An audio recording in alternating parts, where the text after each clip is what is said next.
Well, Ryan, how does it look going into tomorrow against the Fire as far as getting guys back? Yeah, it looks like we've got Stephen back and Mark Black and Jermaine back. Warren's not there yet, but and Andrew Weedman's out.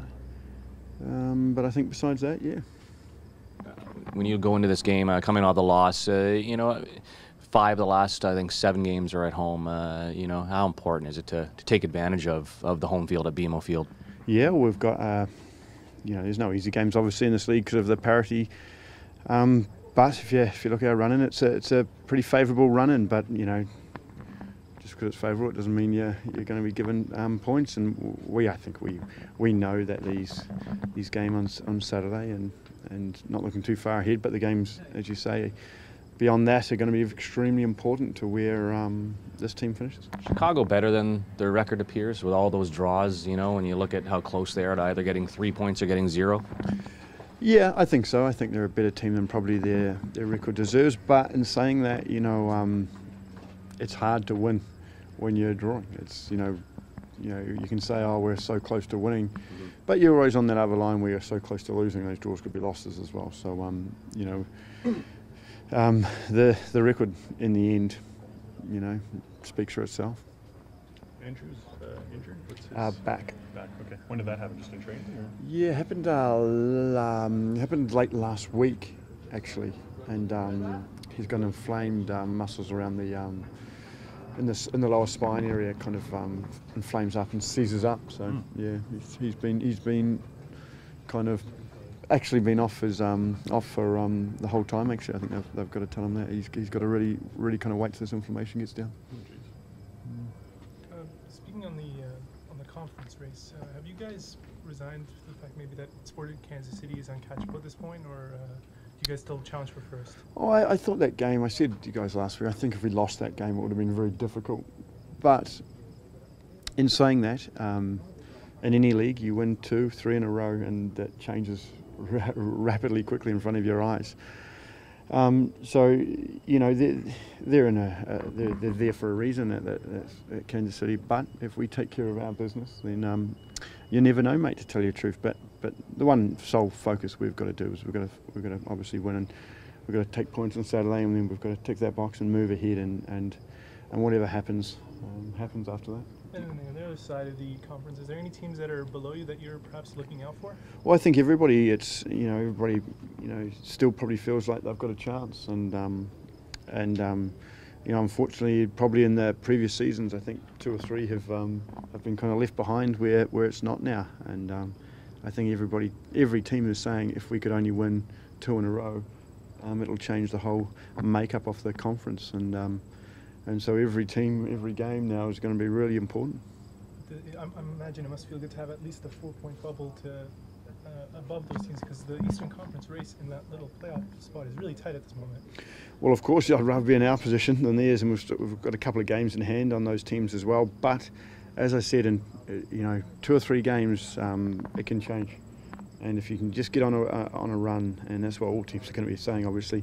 You can distance yourselves, and you can kind of, especially now they're kind of coming into 6-pointer games, aren't they? So we just have to take care of ourselves. We have to keep worrying about what's happening here, and hopefully that'll do the business. What kind of challenge does Chicago pose? Well, I think that they're a team that has been in literally every game. They don't really get turned over very often, and they've got some really good, dangerous individual players who have made an impact this year, and just for one reason or another, and generally what happens when potentially a new manager and a new kind of style and a new kind of DNA just takes that little bit to kind of to click, and you're kind of seeing signs of them doing well, and so they're a worrying team, because I think they can you can potentially beat them well, but then they can beat you well. So it's one of those kind of unpredictable ones. Do you feel that there's, as manager, quite confidence with the club, knowing that the team knows that they could, write their own destiny where they're sitting now, that they can get to the playoffs if they play the way that they feel they can play? Well, it's a situation that Toronto has only probably been in once in their short life, and and this is a situation where we wanted to be in, obviously. So you're right, it's in our own hands. Yeah, we're more than happy with the players we've brought in and the squad that we've got, and so I think you're right. I think the destiny is in our own hands, and what we've got to learn as a club and as an organisation, we've got to learn to be, to take these opportunities and to build on it and get better and better. And whatever happens this year, whether you win it or whatever you don't, it's still a stepping stone to get better for next year and get better for next year. And it's something that all the best clubs in the world do. They never rest on their laurels. They always try and get better, and that's what we're trying to do here. How leery are you, if at all, of introducing Mark and Stephen and Jermaine back, disrupting kind of the balance that you've had over the last couple of weeks? A wee bit, but these guys have, Mark and Stephen have been, they know the league and they've been here for a while. Jermaine's a wee bit tougher because he's still got a wee bit of that niggle, and he's been playing for a long time, and then the guys up front have been really good. So yeah, you're right. It's one of those ones that if you play them and it comes off, you're really happy, and if it doesn't, you kind of probably look at yourself and go, maybe that was too soon. So it's but in saying that, the three individuals that you're saying are pretty solid men. So there's quite a lot of trust there. So. But all three will be available for selection. Yep, all three available. Thoughts on Tim leaving? What was your reaction? Well, look, like in any kind of workplace and that, I think Tim came in with an idea of what he wanted to do, and in that time he's put his fingerprint on this organisation, hasn't he? In such a fantastic way, and I think all three clubs. Or four clubs, if you took the Marlies, they've all benefited, and the whole organisation has. It's like a bolt of lightning, isn't it? And it's fantastic for the organisation, and now what this kind of legacy, what he's kind of left here, now it's got to be kind of taken and run with it from the individuals. They're going to obviously take his place, and is MLSE better off that he came in, even if it was for 2 years? Oh my God, yeah.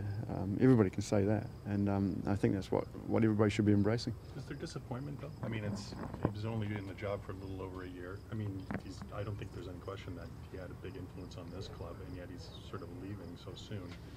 Well, not at all. There's no disappointment at all.